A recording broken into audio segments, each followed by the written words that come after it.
नमस्कार छात्रों, मैं अमित सर आज आपको कक्षा 8 विषय विज्ञान पाठ 1 ब्रह्मांड का दूसरा वीडियो लेकर आया हूं,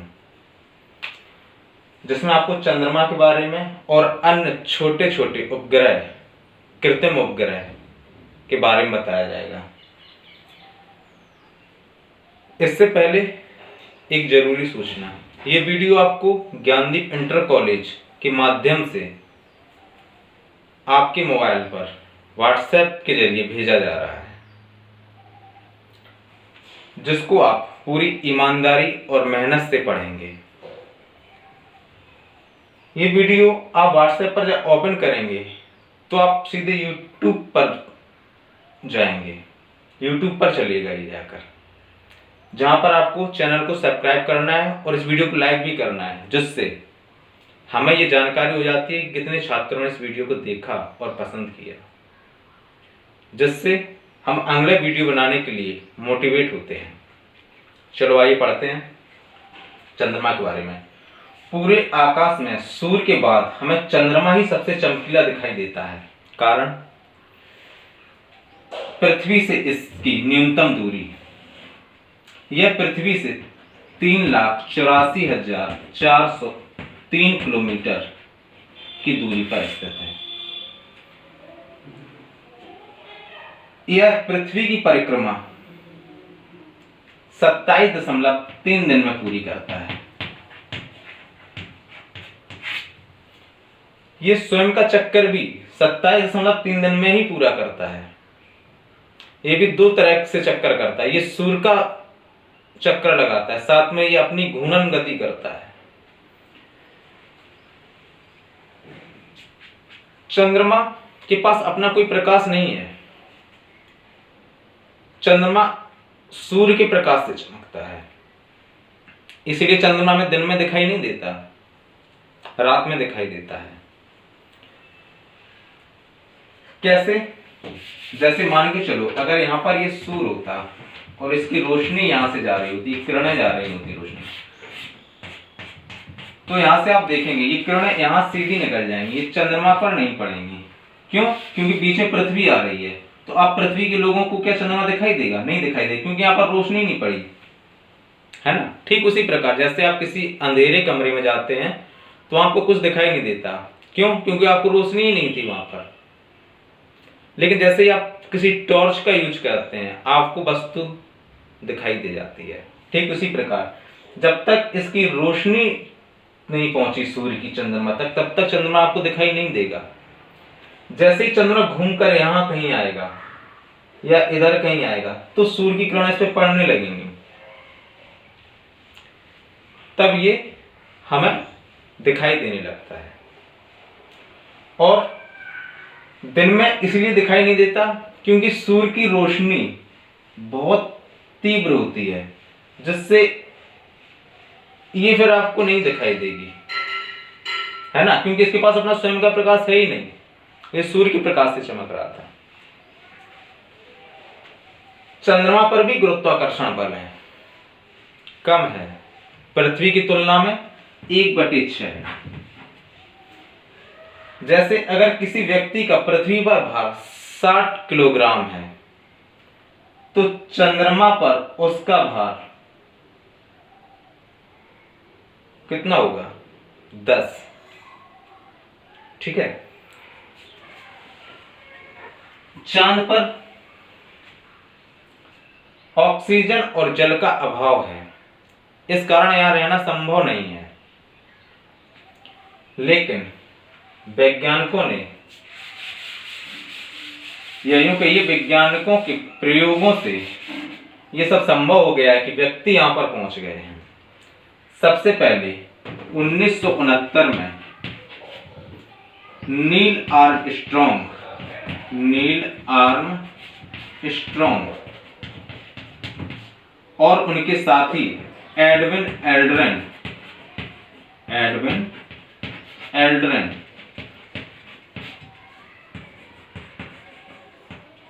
अपोलो 11 नामक अंतरिक्ष यान से इस पर पहुंचे थे। राकेश शर्मा प्रथम भारतीय थे। राकेश शर्मा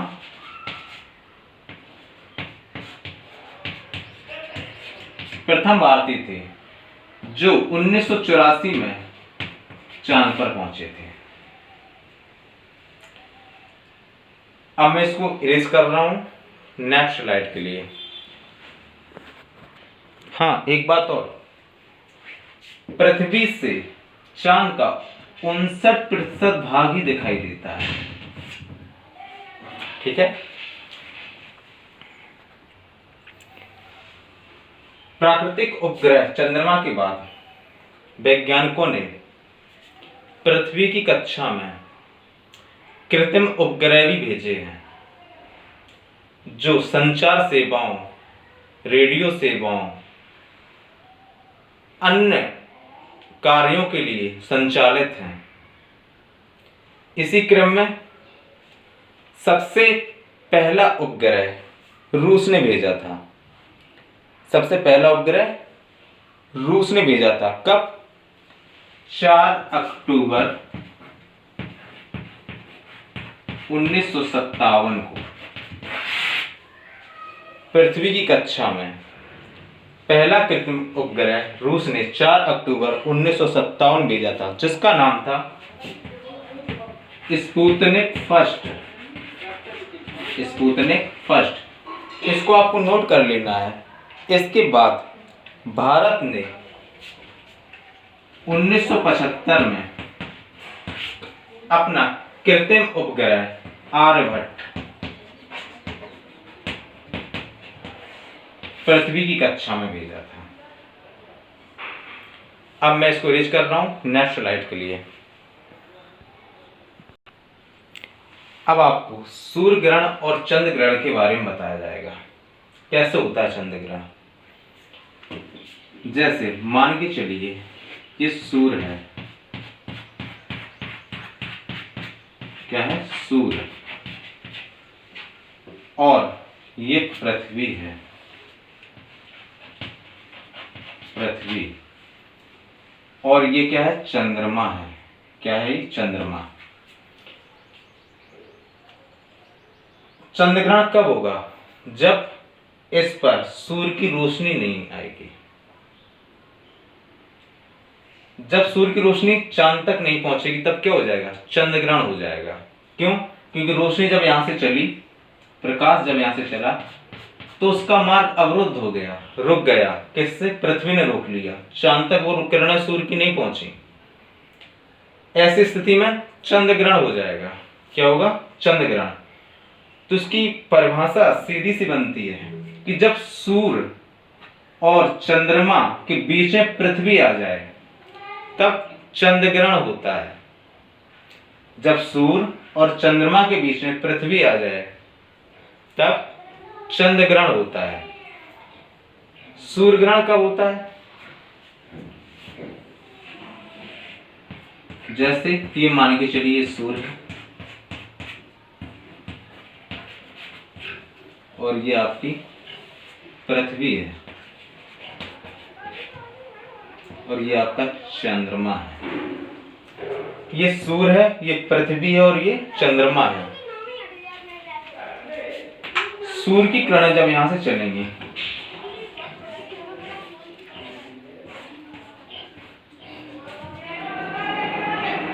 चांद से जो किरणें टकराएंगी वो इस साइड नहीं जाएंगी, मार्ग अवरुद्ध हो जाएगा। किसके कारण? चांद के कारण। तो यहाँ के जो लोग रहते इस जगह पर, पृथ्वी के इस जगह पर, इस क्षेत्रफल पर जो लोग रहते हैं उनको सूर्य दिखाई नहीं देगा, वह उनके लिए सूर्य ग्रहण हो जाएगा। परिभाषा इसकी क्या होगी? आप लिखेंगे जब सूर्य और पृथ्वी के बीच में चंद्रमा आ जाता है, जब सूर्य और पृथ्वी के बीच में चंद्रमा आ जाता है तब सूर्य ग्रहण हो जाता है। आपको जैसा मैंने पढ़ा है वैसे लिखना है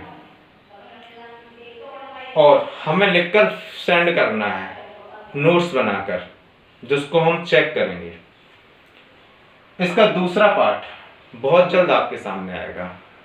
घर पे रहिए और कंटिन्यू पढ़ाई रखिए। धन्यवाद।